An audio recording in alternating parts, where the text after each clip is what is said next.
Oggi vi porto con me in Sicilia con queste cassatelle di Castellammare ripiene di ricotta. Pochi ingredienti, un segreto nell'impasto per una sfoglia croccante e piena di bolle e un cuore di ricotta e cioccolato che esplode in bocca. Se cercate il paradiso fritto lo avete appena trovato in queste cassatelle siciliane.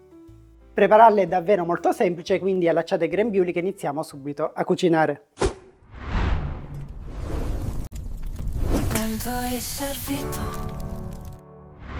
Allora iniziamo con la preparazione dell'impasto, quindi in una ciotola inseriamo 175 g di farina 00 insieme a 175 g di farina di grano duro. Aggiungo poi 35 g di zucchero, 3 g di sale, 35 g di strutto. Se non volete utilizzare lo strutto lo potete sostituire con dell'olio extravergine di oliva. E per ultimo aggiungo la scorza di un limone biologico.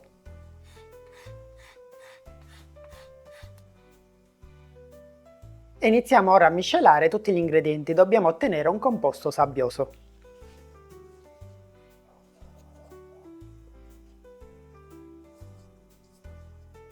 Una volta ottenuta questa consistenza sabbiosa, allora sarà pronto e possiamo aggiungere le componenti liquide. Ora in un tegamino mettiamo a scaldare 80 ml di vino rosso o anche bianco insieme a 60 ml di acqua. Dobbiamo semplicemente farli riscaldare, non dobbiamo portare ad ebollizione.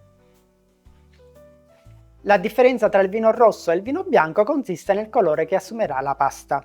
Con il vino rosso otterrete un impasto color ambrato, con il vino bianco invece otterrete un impasto più dorato. Una volta riscaldato lo inseriamo poco alla volta.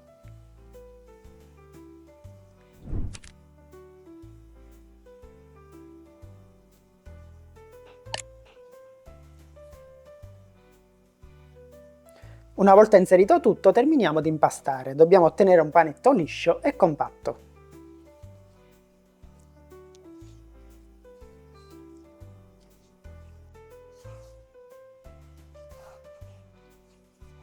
Una volta pronto il nostro impasto, lo copriamo con una ciotola, lo avvolgiamo nella pellicola trasparente e lo lasciamo riposare a temperatura ambiente per un'ora.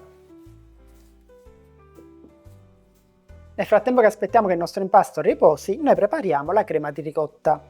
Ci occorreranno 500 g di ricotta di pecora, che deve essere ben sgocciolata, quindi compratela il giorno prima, la lasciate scolare tutta la notte e poi all'indomani la lavorate. Poi inserisco 135 g di zucchero e con una frusta inizio a mescolare. Se volete ottenere una crema di ricotta più liscia potete prendere in considerazione l'idea di setacciarla, ma io in questo caso per questa ricetta preferisco una ricotta più grezza, quindi la lascio così. Per ultimo vado ad inserire 40 g di gocce di cioccolato fondente. E termino di mescolare. E ora che anche la nostra crema di ricotta è pronta possiamo preparare le nostre cassatelle. Riprendiamo ora il nostro impasto e lo stendiamo con uno spessore di circa 2 mm. Se utilizzate la macchina per la pasta partite prima con uno spessore più grosso e poi via via andate a stringerlo fino a 2 mm.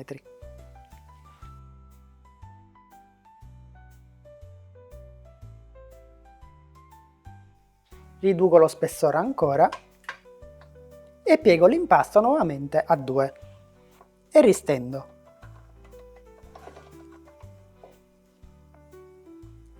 Ora non lo pieghiamo più a 2 ma diamo lo spessore che ci serve, 2 mm.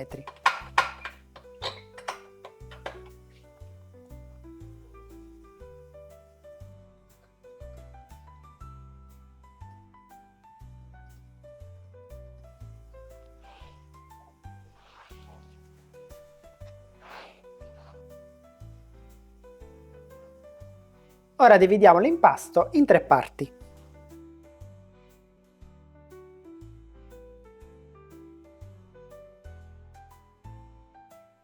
E inseriamo un cucchiaio di crema di ricotta in ogni parte.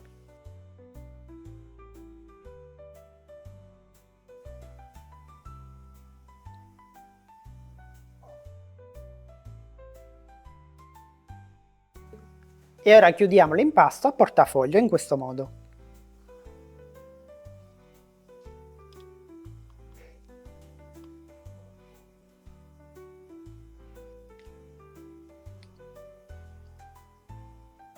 E ora, servendoci di una rotellina, togliamo l'impasto in eccesso.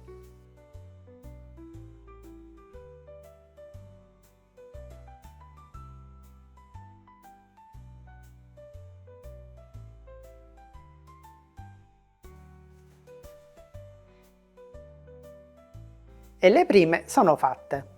Ora le trasferiamo in un vassoio con un po' di farina in modo che non si attacchino e prepariamo le altre. E una volta preparate tutte siamo pronti per friggerle. Friggiamo in un pentolino con abbondante olio di semi. Aspettiamo che l'olio raggiunga i 170 gradi, dopodiché vi inseriamo le nostre cassatelle.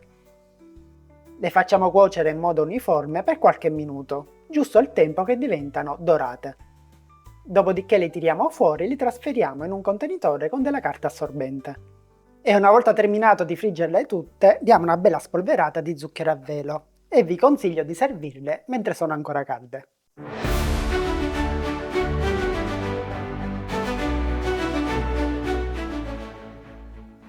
E adesso le nostre cassatelle di Castellammare sono pronte per essere gustate.